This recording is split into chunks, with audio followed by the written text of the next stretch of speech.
آپ دیکھیں گے کہ جو شان صحابہ اکرام میں ہے وہ شان اہل بیت میں بھی ہے، جو شان اہل بیت میں ہے وہ شان صحابہ اکرام میں بھی ہے، اور جو صحابہ اکرام کی وہ شان مانے اور اہل بیت کی نہ مانے وہ خارجی ہے، اور جو اہل بیت کی وہی شان مانے اور صحابہ اکرام کی نہ مانے وہ رافضی ہے، اور جو سب شانوں کو اکٹھا مانے وہ ایمان والا ہے، وہ سنی۔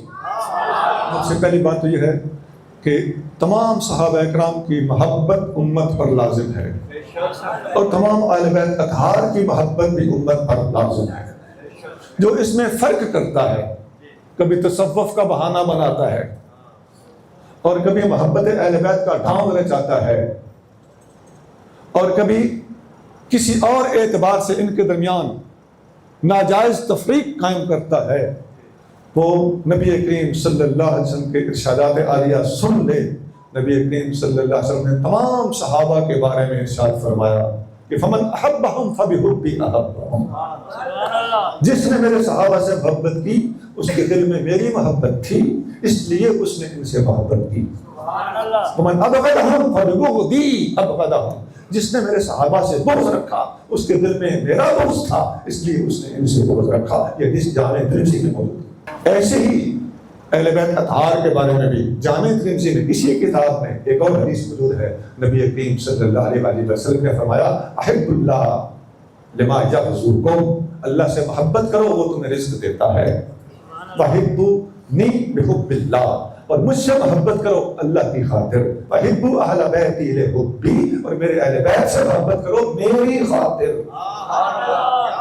دیکھیے اب ترمذی میں یہ حدیث ہے کہ جس نے میرے صحابہ سے محبت کی میری خاطر کی، اور اسی میں حدیث ہے کہ جس نے میرے اہل بیت سے محبت کی میری خاطر کی۔ لفظوں کا تھوڑا سا فرق ہے، مفہوماً ایک ہی بات دونوں طبقوں کے بارے میں نبی کریم صلی اللہ علیہ وسلم ارشاد فرما رہے ہیں۔ بد نصیب ہے وہ جو ان محبتوں میں تقسیم پیدا کرے، اور خوش نصیب ہے وہ صاحب ایمان ہے وہ جو ان ساری محبتوں کو اکٹھا اختیار کرے، اور سب سے بڑا بدبخت تو وہ ہے جو ان باتوں کو بتانے کے باوجود سنیوں کے بارے میں بدگمانی کرے، شرارتیں ڈھونڈے۔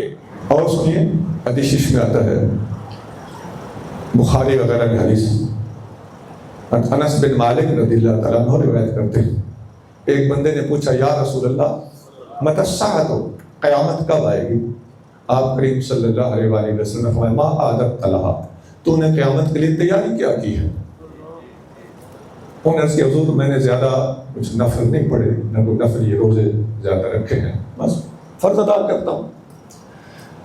ہاں اتنا ضرور ہے، اللہ وانی لاحب اللہ ورسولہ وابا بکر وعمر، لیکن اتنا ضرور ہے کہ اللہ سے محبت کرتا ہوں، اللہ کے رسول سے محبت کرتا ہوں، اور ابو بکر اور عمر سے محبت کرتا ہوں، وارجو ان اکون معهم وان لم اعمل باعمالهم، اور میں امید رکھتا ہوں کہ قیامت کے دن ان کے ساتھ ہوں گا خواہ میرے عمل ان جیسے نہ بھی ہوں۔ حضور صلی اللہ علیہ وسلم نے اس صحابی کو جواب میں ارشاد فرمایا انت مع من احببت، تو قیامت کے دن اسی کے ساتھ ہوگا جس کے ساتھ تیری محبت۔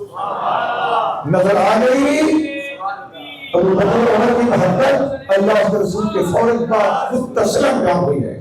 اور سنیے جامع ترمذی میں ایک حدیث، کوئی بندہ فوت ہوا، جنازے کی اطلاع حضور صلی اللہ علیہ وسلم کو دی گئی، نبی کریم صلی اللہ علیہ وسلم نے فرمایا میں اس کا جنازہ نہیں پڑھوں گا، انہو کانا یبغض عثمان فابغضہ اللہ، یہ عثمان سے بغض رکھتا تھا اللہ نے اس سے بغض رکھا ہے، میں اس کا جنازہ نہیں پڑھوں گا۔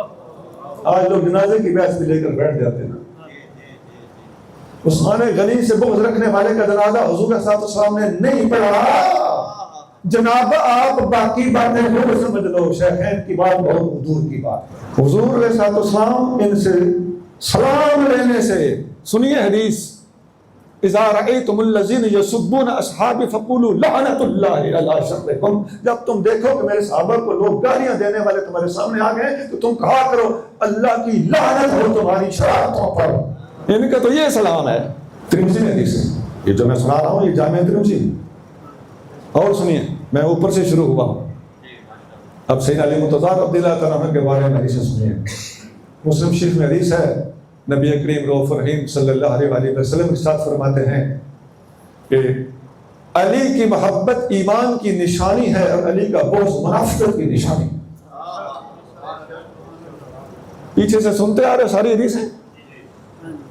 جس نے کسی بھی صحابی سے بغض رکھا اس کے دل میں حضور کا بغض تھا. اتنا بڑا منافق اور کون ہوگا؟ اور اس حدیث میں بھی علی المرتضیٰ شامل ہیں کہ ان کا بغض رکھنے والا دوسرے تمام صحابہ اکرام سے بغض رکھنے والے ہی کی طرح ہے. لیکن یہ جداگانہ حدیثیں سنا رہا ہوں شیخین کے بارے میں بھی، عثمان غنی کے بارے میں بھی، اور علی المرتضیٰ رضی اللہ عنہ ان سب کے بارے میں بھی. یہ حدیث مسلم شریف میں ہے کہ علی کی محبت ایمان کی نشانی ہے اور علی کا بغض منافقت کی نشانی. اور سن لیجیے، جو صحابی مدینہ میں نبی کریم صلی اللہ علیہ وسلم کا استقبال کرنے والے تھے ان کو کیا کہا جاتا ہے؟ انصاری. تمام کے تمام انصاری صحابہ کے بارے میں بخاری اور مسلم دونوں میں حدیث موجود ہے اور کئی جگہ پر ہے. نبی کریم صلی اللہ علیہ وسلم نے فرمایا حب الانصار حب الانصار علامت الایمان اور بغض الانصار علامت النفاق. انصاریوں کی محبت ایمان کی نشانی ہے اور انصاریوں کا بغض منافقت کی نشانی. یا انصاری 1 2 3 نہیں، یہ تو لگ بھگ آدھے صحابہ ہیں، یا مہاجر ہیں یا انصاری ہیں. تو تمام انصاریوں کے بارے میں آقا نے فرمایا ان میں سے کسی سے بھی بغض رکھنے والا بندہ وہ منافق ہے، اس کے اندر منافقت کی نشانی پائی جاتی. ایک مزید قابل توجہ بات ہے، یہ حدیثیں ساری جہاں مسلم میں موجود ہیں، مسلم شریف میں ایک باب ہے اکٹھا، اس باب کے اوپر موٹا سا لکھا ہوا ہے انصاریوں کی محبت اور علی کی محبت ایمان کی نشانی. باب کا نام اکٹھا ہے، آپ تک کاٹ کے پہنچایا جاتا ہے. اور اس باب میں 6 حدیثیں ہیں. پہلی محبت ہے کہ انصاریوں کی محبت ایمان ہے، ان کا بغض منافقت ہے. دوسری حدیث بھی یہی ہے کہ انصاریوں کی محبت ایمان ہے، ان کا بغض منافقت ہے. تیسری حدیث بھی یہی ہے، چوتھی بھی یہی ہے، پانچویں بھی یہی ہے، اور چھٹی حدیث اور آخری حدیث یہ ہے کہ علی کی محبت ایمان ہے، علی کا بغض منافقت ہے. اب سوچیے آپ کے ساتھ کتنا ظلم ہو رہا ہے کہ ایک بتائی جاتی ہے، وہ بھی چھٹی بتائی جاتی ہے. میرے سر پہ بھی قبول ہے، آنکھوں میں بھی قبول ہے، چھٹے نمبر پہ ہوا کرے.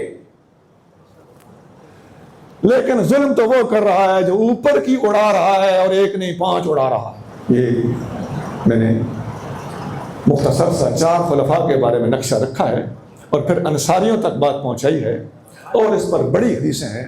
امام احمد بن حنبل فضائل صحابہ میں ایک حدیث 2 جگہ پر روایت کرتے ہیں. نبی کریم صلی اللہ علیہ وسلم نے فرمایا حب ابی بکر و عمر ایمان و بغضہما کفر. ابو بکر اور عمر کی محبت ایمان ہے اور ان دونوں کا بغض کفر ہے. میں نے آپ کو بتایا تھا کہ محبت کے حوالے سے جو شان اہل بیت میں ہے وہی صحابہ میں ہے، اور جو صحابہ میں ہے وہی اہل بیت میں ہے. اور اس محبت میں جدائی ڈالنے والا منافق ہے، اور ان محبتوں کو اکٹھا رکھنے والا مسلمان بھی ہے اور سنی بھی ہے.